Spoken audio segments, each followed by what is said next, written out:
Live from Quezon City, Philippines. Your news, current affairs, and public service channel, Margo TV Philippines. Live.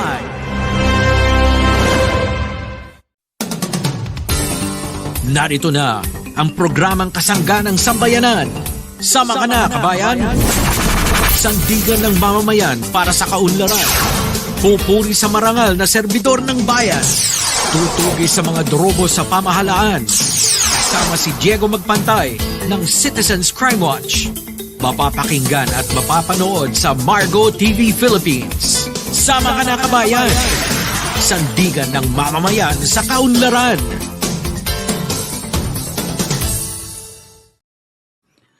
Buenos dias, maray na aga po, maayong buntag sa inyo po lahat. Magandang umaga po sa ating mga tagapakinig, sa ating po mga kababayan. Ngayon po, araw ng Huwebes at petsa 7 na po ng buwang Setyembre 2023. Muli tayo po ay sumasahing papawid at ang inyo po lingkod, Jigs Magpantay, ang inyo pong mga kasama dito po sa ating programa. Sama ka na, kabayan, para po sa kaunlaran. At muli po tayo ay tatalakay sa mga importanteng mga issue, mga importante pong balita ngayon pong araw na ito. At huwag niyo po kalilimutan, i-like, i-share at i-subscribe po ang ating programa dito po sa Margo TV Philippines, sa ating pong Facebook page at YouTube channel. Bueno, sa ating mga kababayan, sa ating mga kaibigan nagse-celebrate ng karawan ngayon pong araw na ito, happy birthday po sa inyong lahat. Batiin natin si Bobby Gallinera, si Bert Gallinera, ating kaibigan po dyan sa lalawigan ng Sorsogon. At syempre si Rolly, si Kalando, Caroland Hota, na ating po itong kaibigan. Nagse-celebrate din po ng kanyang karawan ngayong pong araw na ito. Pero kahapon, marami rin tayo pala nag-celebrate ng birthday kahapon, ang mga kaibigan po natin. Si Warren Mosquera, belated, kahit huli man daw at magaling, talagang huli rin. Si Warren Mosquera, ating kaibigan, nag-celebrate ng kanyang karawan kahapon at ating pong binabati pa rin. Wag na natin batiin si Camilo Melendez. Nag-celebrate din ng kanyang karawan kahapon. Si Camilo Melendez. At ito ay kaibigan natin tumaigi. Napapasyalin ito dito sa ating studio. At ito ay isa ring membro ng lokal na media. Pero dito rin siya nakakonsentrate sa internet. Bueno, wag na rin nating batiin si Jeremy Libranda dyan sa Cuenca, Batangas. Ito yung aking pamangkin na nag-celebrate ng kanyang karawan kahapon. Ganon din ang may bahay, butihing may bahay ng aking dating kapartner po sa isang istasyon. Kaibigan ko po itong matalik, si August Vergara. Pero hindi siya ang may birthday. Ang kanyang may bahay, siya po ang may birthday kahapon. Si Joanne Vergara. So, maligayang karawan, Joanne. At alam ko, kahapon talagang nag-enjoy ka kasama si paring August. At si Kapitan Muloy Latayan. Si Kapitan Muloy Latayan ng San Vicente, Santo Tomas.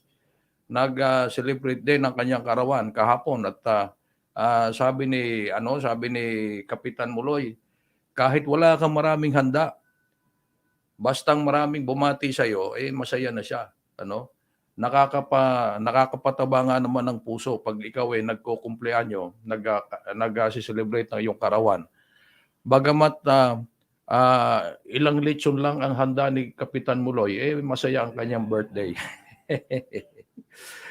Good luck, Kapitan, Kapitan Muloy, yung ating Regional Director for Region 4A ng Citizens Crime Watch. Ilang taon na kaya si Kapitan Muloy? Mahirap kasing hulaan ang edad ni Kapitan Muloy pagkat batang-bata pa kasi ito. batang-bata, hindi lumalaki. Bueno, magkita-kita tayo, Kapitan Muloy. Baka mapasyal ako yan bigla sa Santo Tomas, Batangas. At sa linggo nga pala, merong gaganapin dyan na surgical mission ang Hospital on Wheels. Ano? Yung Hospital on Wheels po, ito'y bus na hospital. Bibisita po dyan sa Santo Tomas, Batangas sa darating pong linggo. At marami po mga pasyente dyan ang mabibiyaan. Ano? Mabibigyan po ng libreng surgical operation nito pong Hospital on Wheels. So maganda po ito. Sana ang DOH mayroon din ganitong ginagawa lagi. Ano? Ito pong Hospital on Wheels, ito isang pribadong organisasyon na nagbibigay po ng libreng surgical mission sa ating po mga kababayan. Sila po mismo ang lumalapit sa mga barangay, sa mga lugar at hindi na po nahihirapan yung mga pasyente natin na pupunta sa ospital. Kaya malaki pong bagay itong ginagawa ng Hospital on Wheels. Ano? Ito isang NGO na katuwang po natin sa pagbibigay ng serbisyo sa ating pong mga kababayan. Yan po ang kailangan natin Ano? Hindi lang yung iba naman kasi diyan, makikita lang natin kung may rally, may demonstrasyon, ano? Sa loob na ng mahabang panahon, wala namang ibinabago sa kanilang isinisigaw, iyon at iyon din. Dapat ganito ang gawin ninyo, yung mga katulong sa ating komunidad, sa ating po mga kababayan. Hindi yung laging pahirap. Alam niyo yung mga rally, mga demonstrasyon na yan, pahirap lang po yan sa atin pwede mo namang sabihin kung anong hinanakit mo sa pamahalaan. Gaya po ng ginagawa natin. Pag tayo ay may nakikitang mali, atin pong isiniswalat at atin pong kinikriticize. Pero hindi po yung mga kapirwisyo pa sa iba. Ano, ganyan ang dapat na gawin po natin. Hindi po yung ginagawa ng iba dyan. Sa bagay, kunti na lang ngayon wala na masyadong naniniwala sa mga ganong klase pagkat mahigit na pong ilang dekada na ganun po ang ginagawa nila. Magrarally, sabi nila walang pagbabago, ganito, kung ano-ano po mga sinisigaw nila na pareho rin naman ang tono kahit noon pa. Malaki na po ang pagbabago ngayon sa sitwasyon. Tingnan nyo naman ang mga infrastructure projects, yung mga infrastruktura na nakikita natin sa ating kapaligiran. Napakalayo na po ng sitwasyon noon. Yung ating mga kababayan, yung mga dating NPA nga nagbababaan na at nakikiisa na rin. Nagiging katuwang na rin ng ating gobyerno para po sa ikakaganda ng kanilang buhay. Yung mapaganda nila ang kanilang buhay, malaking tulong na po yun. Wag ka nang magbigay ng sakit ng ulo sa ating pong gobyerno sa pamagitan po ng armadong pakikibaka, malaking tulong na po yun. Di ba? Ang tulungan mo yung sarili mo. Ang baguhin mo yung sarili mo. Pagkat yung mga sinisigaw na kung ano-anong mga ismo, wala na po yan Bueno, kahapon po, maraming mga LGU, yung mga autoridad natin, ay nag-ikot po sa mga pamilihan.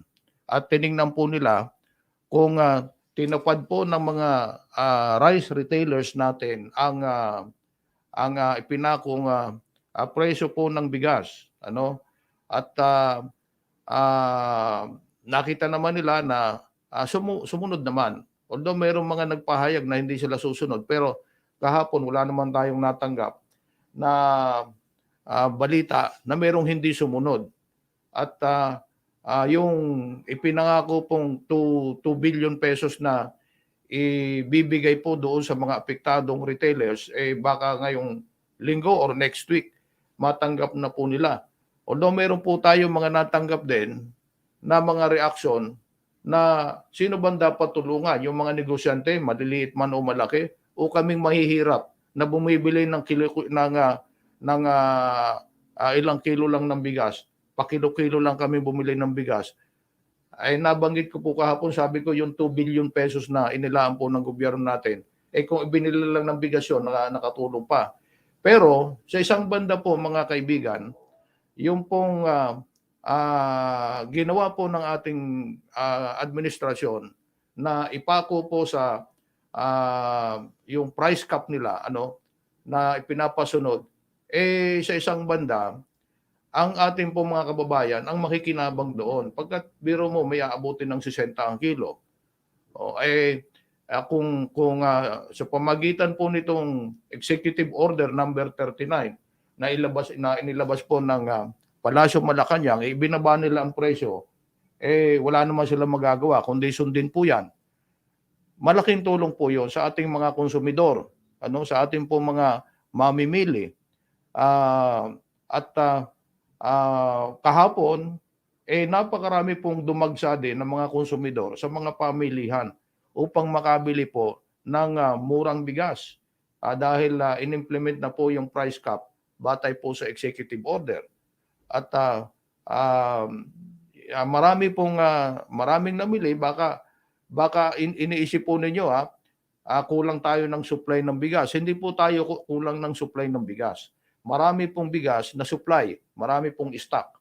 Kaya nga lamang talagang nito pong nakaraang mga araw ay nagmahal pagkat ang sinisisi po dito ay yung mga smuggler ng bigas at yung mga hoarders. Yung mga nagtatago ng bigas, alam mo namamanipula po ang presyo namamanipula po nitong mga smuggler at mga hoarders na ito. Kaya tumataas po ang presyo ng bigas. Napakahirap sundin yung ipinangako po nung kampanya, yung pinangako ni Pangulong BBM nung siya kandidato pa, na mahigit 25 pesos ang kilo. Napakahirap pong tupadin yan. Pero kung sabihin ng gobyerno natin na 25 pesos dapat ang kilo, wala naman tayong magagawa yung mga negosyante natin, di ba?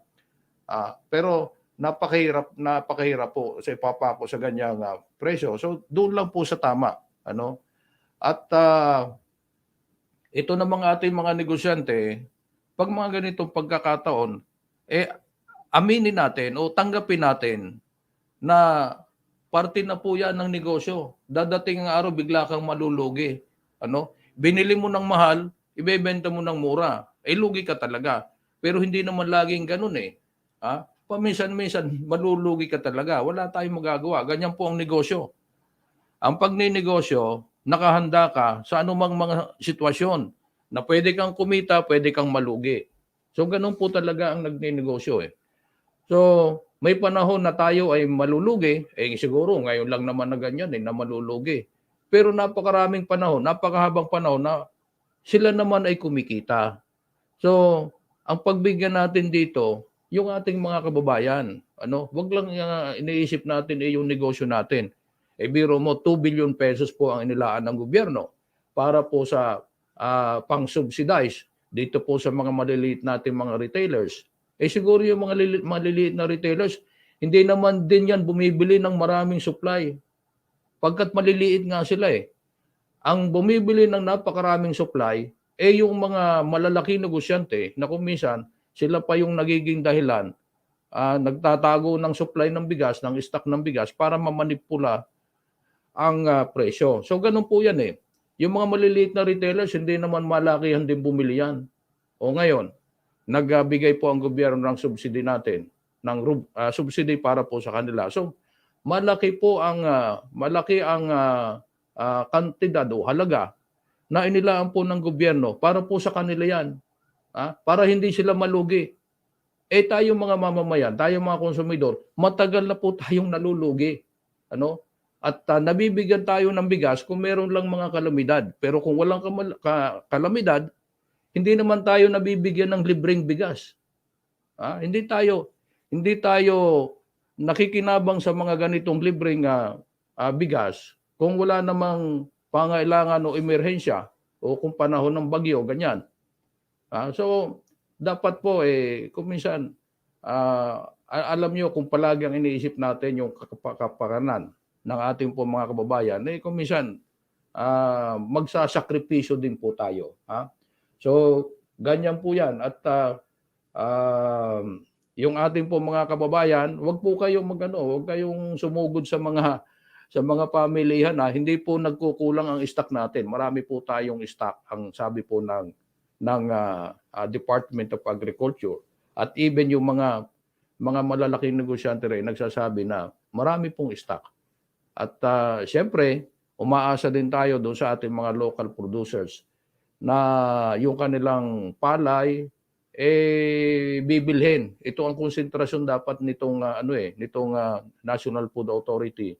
Sila ang mamimili, sila ang marketing arm ng ating mga magsasaka upang sa gayon yung presyo naman ng kanilang palay hindi naman lagi nating sinasabi baba ng presyo ng bigas. Mahal nga ang pagtatanim, mahal nga ang pagpuproduce. Paano mo ibabalanse ngayon yan?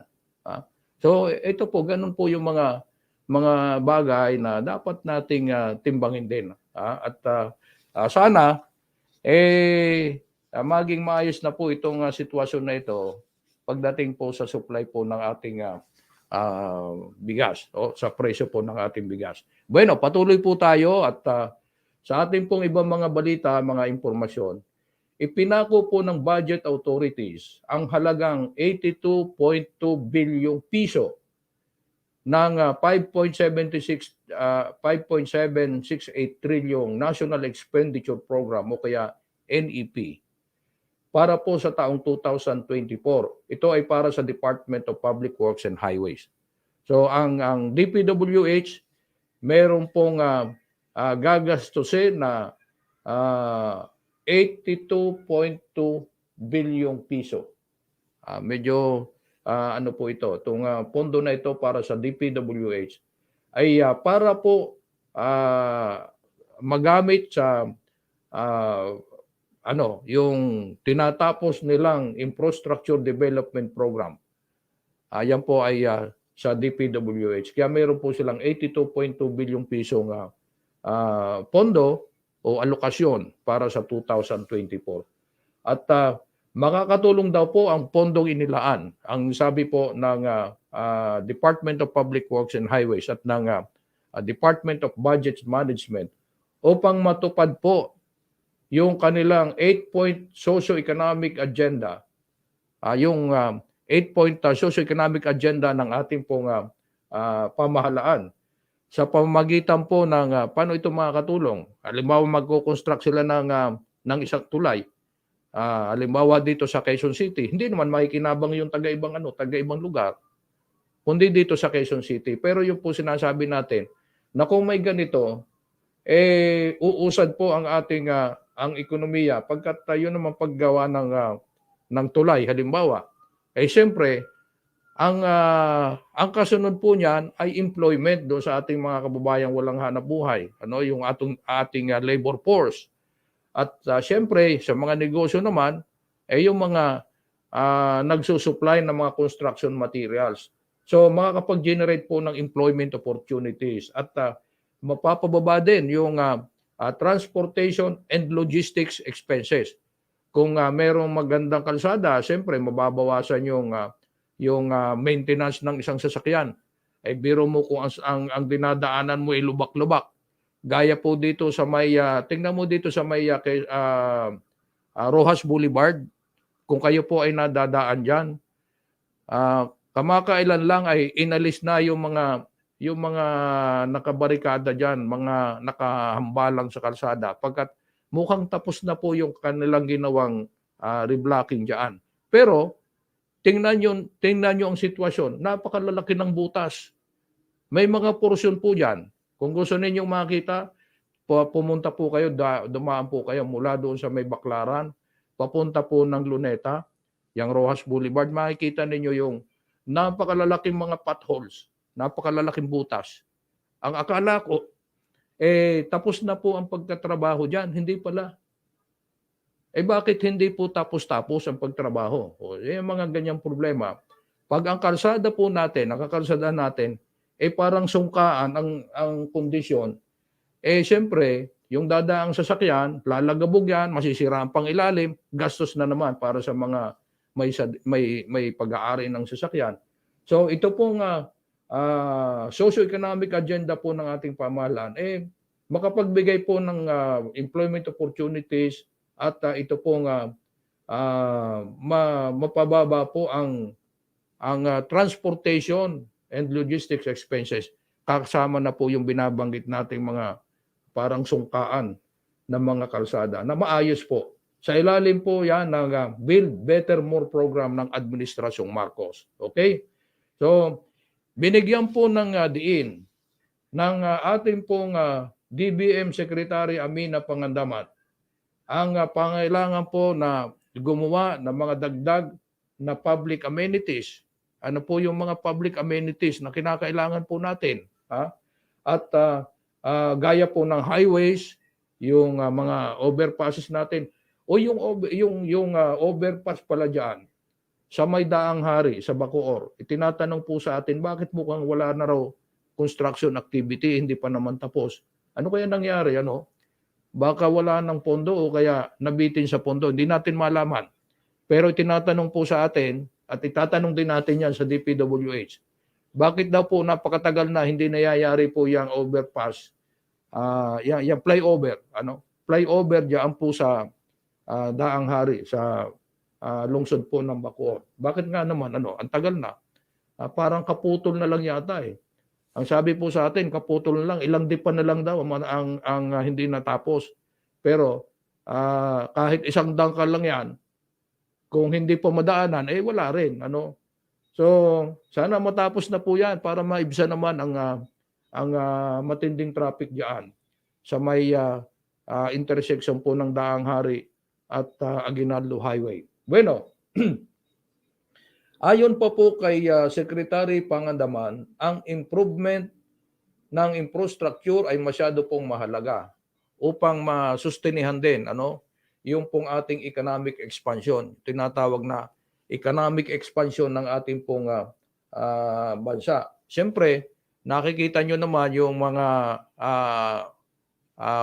connectivity na ginagawa nila halimbawa from SLEX, papunta ka ng NLEX, hindi ka na bababa eh. Dire-diretso ka na, nasa tawag dito, nasa expressway ka na. Hindi ka na mahihirapan. Kaya lang, ang akala ko yung gumawa nito, private SMC, bakit kasali sa budget ng gobyerno? Paano kaya ang paliwanag nun? Hindi ko masyadong makuha eh. Ang private company, yung San Miguel Corporation, siya po ang gumawa ng ating pong kalsada. Ito mga ikinukonekta. Pero bakit may pondong inilalaan para dito? Hindi ko masyadong maintindihan. Pag-aralan ko nga kung bakit, kung paano po yun. Ang sabi po ni DBM Secretary, ang 2024 DPWH budget proposal po ay pupuno sa operational needs upang masiguro na maisasagawang pareho ang tinatawag na domestically funded at internationally supported program ng ating pong pamahalaan. So, pati na rin po yung ibang mga aktibidad at proyekto ng ating pong pamahalaan na ginagawa po o ini-implement sa ngayon. Okay, so sana maging maayos ang implementasyon po nitong project na to at sana maayos din po ang paggastos ng 82.2 bilyong piso na inilaan po para sa Department of Public Works and Highways. Bueno, sa iba pa po mga impormasyon, iba pa mga balita, yung palang yung pong Department of Migrant Workers o DMW na ahensyang iniwan po ng ating dating DMW Secretary Susan Toots Ople. Mayroon na pong officer in charge o itinilaga pong OIC, ang Department of Migrant Workers bilang kapalit po ng namayapang si Secretary Toots. Sa anunsyo po ng Malacanang, itinalaga po kahapon, September 6, ni Pangulong Marcos, si Migrant Workers Undersecretary Hans Kakdak bilang officer in charge. Importante po na malagyan na ng kapalit si Secretary Toots. Ang kanya pong appointment, ito pong appointment ni Yusek Kakdak ay lumabas po ito after 2 weeks mula nung mamaya pa po si Secretary Ople at matatandaan po natin bago namaya pa si Secretary Ople, ito po ay namaalam nagpaalam, hindi po na maalam, kundi nagpaalam na siya po'y magbabakasyon muna, wellness break na tinatawag, upang makapiling niya po ang kanyang pamilya at magpalipas po muna ng malaking dagok kaugnay po ng pagkamatay. Magkasunod pong pagkamatay ng kanyang dalawang kapatid. Si dating Hagonoy Bulacan Mayor Felix Toti Ople at yung isa niya pang kapatid na journalist na si Blas Ople Jr. So, yan talagang nakakalungkot po yan at magkakasunod yung tatlong magkakapatid. Si Kakdak, isa po itong abogado, ay matagal nang nasa gobyerno bilang migrant workers, bilang undersecretary. At siya po ang pinakaunang humawak ng undersecretary position sa DMW sa nabuong departamento nito lamang pong 2021. Ngayon, si Kakdak po ay dati ring administrador ng OWA at PUEA. Ang dalawa pong lead agency na ito ang nasa ilalim dati ng Department of Labor and Employment. So, ano ba ang mandato po nitong DMW? Unang-una po, ang pinaka-mandato nila, obligasyon nila, proteksyonan po ang lahat nating OFW sa iba't ibang bansa, yung mga nakadeploy po sa iba't ibang bansa. At ang OWA natin, yung Office of Workers Welfare Administration o OWA, na siya ang direktang titingin po sa kapakanan ng ating po mga manggagawa abroad, pinamumunuan ngayon ng artista dating si Arnel Ignacio. Sana wag lang mga pa-cute ito si Arnel diyan sa OWA. At hanggat marami po tayong nadidinig na mga problema ng ating po mga OFW sa iba't ibang bansa, diyan po natin titingnan ang performance ng OWA administrator. Titingnan natin ang performance ni Arnel Ignacio kung paano niya tutugunan ito pong mga problemang kinakaharap ng ating pong mga OFW. Napakarami po. At pag sinabi mong welfare ng ating mga workers, hindi lang yung mga workers natin doon sa abroad, kundi pati yung kanilang mga immediate family, yung kanilang pamilya dito po sa Pilipinas, dapat natutulungan din. So napakalaki po ng obligasyon. At anyway, ito namang si Arneli Ignacio, matagal na rin naman itong naging OFW rin ito, nagtrabaho po siya sa Japan. At matagal-tagal na rin sa PUEA, dito sa OWA. Sana magampanan niya pong maigi ang kanya pong obligasyon bilang OWA administrator. At nakakatuwa kung wala na po tayong madidinig na problema ng ating mga workers abroad. Pero hangga't napakarami pong problema, mga kwento. Meron nga pong kwento doon sa Singapore, Isa pong maid, isang domestic helper po diyan sa Singapore. Ngayon, umalis siya dito sa Pilipinas, siguro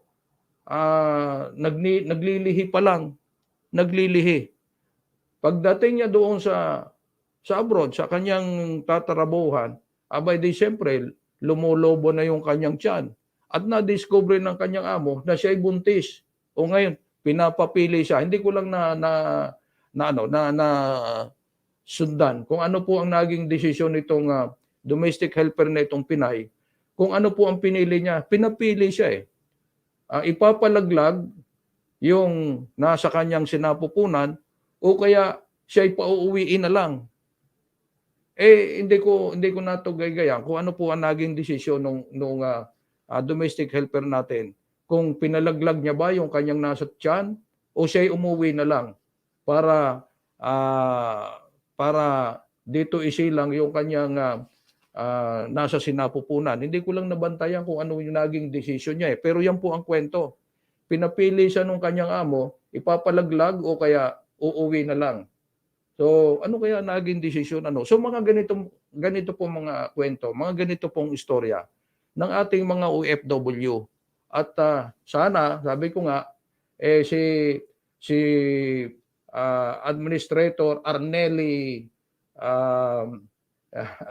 Arnelli. Si Administrator Arnel Ignacio matugunan po ang mga problema ng ating pong mga workers abroad. Okay, so mga kaibigan, medyo kulang na po tayo sa ating pong oras at ako po ay nagpapasalamat sa inyo pong pag-antabay sa ating morning edition ng programang Sama Ka na Kabayan. Pero tayo po ay muling babalik mamaya sa ating pong panghapong edisyon. Yung ating Attorney Malyari. Hindi ko alam kung magandang balita ito sa iyo. May bago na pong chairman ang National Commission on Indigenous People. Meron na pong ini-appoint na bago. At pag-uusapan po natin yan mamaya at iba pa mga importanteng mga balita at issue dito po sa ating programa. In the meantime, ito po ang inyong lingkod. Si Jigs Magpantay po lamang, nagpapasalamat at isang magandang umaga sa inyong lahat. Inyong napakinggan at napanood ang programang Sama Ka na Kabayan. Sandigan ng mamamayan para sa kaunlaran. Hanggang sa muli, dito